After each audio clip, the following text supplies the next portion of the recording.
Hello all, இது Malaysia டே 2ஓட continuation video தான். So அந்த ஃபேமஸான முருகன் டெம்பிள் பட்டு கேவ்ஸ்னு சொல்லுவாங்க இல்லையா, ஸோ அதுக்கு வந்து போய் முடிச்சுட்டு நான் ட்ரெஸ்லாம் சேஞ்ச் பண்ணியாச்சு. ஏன்னா சாரியோடவே இந்த அடுத்த ஐட்னரிலாம் கம்ப்ளீட் பண்ண முடியாது, கண்டினியூ பண்ண முடியாது அப்படி சொல்லி ட்ரெஸ்லாம் சேஞ்ச் பண்ணிட்டு அங்கேருந்து கிளம்பியாச்சு. ஸோ இந்த கேபிள் காரும் வந்து ஒரு ஃபேமஸான ஸ்பாட் போல் இருக்குது. ஒரு 15 மினிட்ஸ் ட்ராவல் பண்ணி அந்த பக்கம் போகிற மாதிரி இருந்துச்சு. பயங்கர ஒர்த்தாக இருந்துச்சு. அந்த 15 மினிட்ஸுமே ஃபுல்லாக க்ரீனரி தான். அந்த சீனரி ஃபுல்லாகவே க்ரீனாக தான் இருந்தது ஃபுல்லாக. ஸோ அதை தாண்டி அந்த பக்கம் போனோடனே பெரிய மால். அதில் வந்துட்டு 2 டைப் ஆஃப் இது இருந்துச்சு தீம் பார்க்கு. ஒன்று வந்து இன்டோர் தீம் பார்க்கு அண்ட் இன்னொன்று வந்து அவுட்டோர் தீம் பார்க்கு. ரெண்டுமே வந்து ப்ரைஸ் கொஞ்சம் அதிகம் தான். இது எதுவுமே ஐட்னரியில் கவர் ஆகலை. நம்ம வந்து ஒரு பேக்கேஜ் மூலயமா போயிருந்தோம். அந்த பேக்கேஜில் இதெல்லாம் கவர் ஆகலை. நம்ம தனியாக பே பண்ணுற மாதிரி இருந்துச்சு. ரொம்ப அதிகமாக இருந்துச்சு. ஸோ அதெல்லாம் வேண்டாம் அப்படின்னு சொல்லிட்டு சும்மா சுற்றி மட்டும் பார்த்துட்டு இருந்தோம். அண்ட் இந்த மாலில் வந்துட்டு நிறைய ஷாப்ஸு, எக்கச்சக்கமான ஷாப்ஸ், பெரிய மால் அது. ஸோ ஃபுல்லாக சுற்றி பார்த்துட்டு பயங்கரமாக எல்லா இடத்தையும் எக்ஸ்ப்ளோர் பண்ணிட்டு அண்ட் இந்த தீம் பார்க்கெலாம் பார்க்க போயிருந்தோம். உள்ளே போகிறதுக்குலாம் அல்ல தான், லைக் நம்ம சும்மா வேடிக்கைலாம் பார்க்கலாம். பட் நீங்கள் அதில் ரைடில் நீங்கள் போகணும் அப்படின்னா மட்டும்தான் நீங்கள் வந்து பே பண்ணணும். அதுவும் ஒரு ரைடுக்கு மட்டும் பே பண்ணுற மாதிரி இருந்தால் ஏதாவது ட்ரை பண்ணியிருக்கலாம்.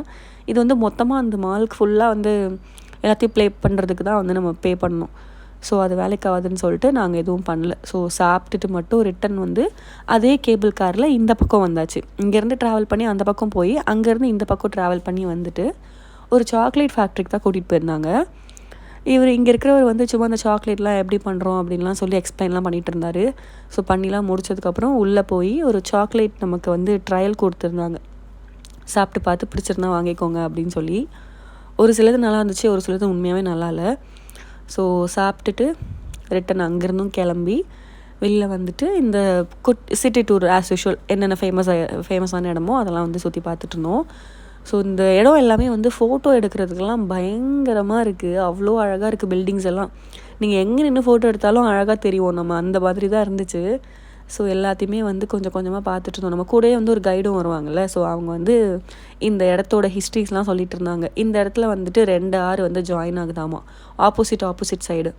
இந்த சைட்லேருந்து ஒரு ஆறு வரும், அந்த சைட்லேருந்து ஒரு ஆறு வரும். பட் ஆனால் அது ரெண்டுமே வந்து மோதிக்காமல் அது அழகாக போயிட்டே இருக்கும். அதுதான் இந்த இடத்தோட ஸ்பெஷாலிட்டி அப்படிலாம் சொல்லிட்டு இருந்தார்.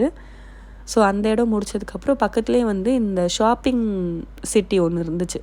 சிட்டி சென்டர்ன்ற மாதிரி பேர் போட்டிருந்தாங்கன்னு நினைக்கிறேன், ஞாபகம் இல்லை. ஸோ அதுலேயுமே வந்து ஃபுல்லாக சுற்றி பார்த்துருந்தோம். எவ்வளோ செம்ம லாங்கு இந்த ஸ்ட்ரீட்டு. அது ஃபுல்லாக 2 பக்கமும் ஃபுல்லு ஷாப்பு தான். ஆனால் என்ன ஒரு விஷயம் அப்படின்னா, நம்மளால் எதுவுமே வந்து ஸ்பெண்ட் பண்ணி வாங்க முடியல. எல்லாமே அவ்வளோ காஸ்ட்லியாக இருந்துச்சு. ஸோ பெருசாக எதுவும் அங்கே வாங்கலை. அதுக்கப்புறம் இங்கே வந்துட்டு ஒரு நைட் ஸ்ட்ரீட் ஒன்று இருந்துச்சு. இது வந்து எப்படின்னா வீக்கெண்டில் பயங்கர வைபு, இங்கே ஹேப்பனிங் அப்படின்னு சொல்கிறாங்க. ஸோ ஒரு மாதிரி வைபான ஏரியாவாக இருந்துச்சு. ஸோ அங்கே சும்மா சுற்றி பார்த்துட்டு ரிட்டனும் வந்துட்டோம்.